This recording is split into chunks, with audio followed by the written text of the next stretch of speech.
एक शिष्य को गुरु का किस तरह से विनय करना चाहिए, प्रस्तुत है आगम ज्ञानी बनो सीरीज के अंतर्गत उपदेशमाला ग्रंथ का एपिसोड 6।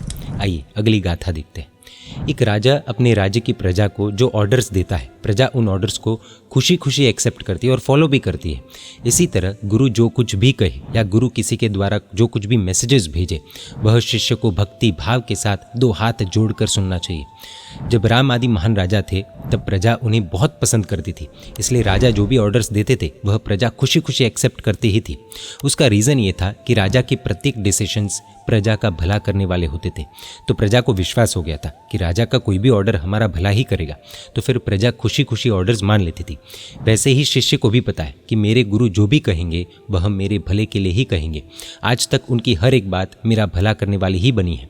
तो शिष्य को गुरु पर दृढ़ विश्वास आ गया है, प्रेम आ गया है, इसलिए गुरु की बात को वह खुशी खुशी मान लेता है। गुरु यानी कि वो जो शास्त्रों की इंपॉर्टेंट बातें हमें बताए और समझाए। ऐसे लोग जो हमें प्रभु के वचन बताए भी नहीं और समझाए भी नहीं, उन्हें गुरु नहीं कह सकते। यहाँ पर एक प्रोसेस समझ लेते हैं, जैसे कि शॉर्ट में हाँ ना हाँ यानी कि यस नो यस, इस टर्म से हम समझ सकते हैं। मतलब ये कि गुरु जो भी आदेश करे उस दौरान सबसे पहले शिष्यों के मुंह से एक ही शब्द निकले, हाँ जी। पूरी नम्रता के साथ गुरु के ऑर्डर्स का एक्सेप्टेंस बताने वाले ये शब्द है।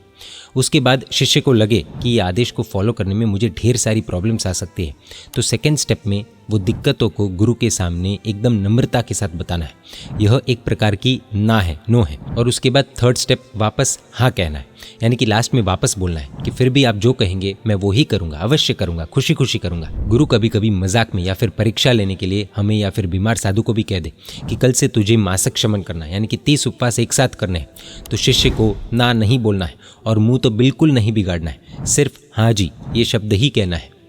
आपकी आज्ञा होगी तो अवश्य मैं कल से मासिक शमन करूँगा। उसके बाद गुरु को पोलाइटली प्रॉब्लम्स बतानी चाहिए कि लेकिन गुरुजी मैं बहुत बीमार हूँ और अशक्ति बहुत है आदि। फिर वापस लास्ट में ये बोलना है कि फिर भी अगर आपकी आज्ञा हो तो मैं खुशी खुशी कल से अवश्य मासिक शमन करूँगा। हर एक शिष्य को इतना ध्यान में रखना है कि गुरु कैसे भी वियर्ड आज्ञा क्यों न करे, लेकिन शिष्य को सबसे पहले तो हाजी ही करना है, ना नहीं ही बोलना है, मुंह नहीं ही बिगाड़ना है। गुरु के आदेश का सबसे बड़ा रिस्पेक्ट है हाजी बोलना। आज के ज़माने में अगर घर घर में हर एक बेटा बेटी अपने माता पिता के आदेश में ऐसा रिस्पॉन्स और रिस्पेक्ट देने लगे तो हर घर स्वर्ग बन सकता है।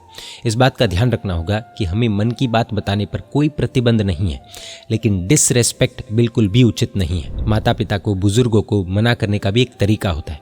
सिंपल सी बात है, या तो एकदम शांति से डिटेल में हमें अपनी बातें उन्हें बताकर उनको कन्विंस करना है, और अगर वो कन्विंस ना हो तो हमें खुद कन्विंस हो जाना है। क्या हमारा इतना समर्पण हमारे गुरु के लिए है? क्या हमारा इतना समर्पण हमारे माता पिता के लिए है? खुद से पूछ सकते हैं। जय जिन शासन, जय महावीर।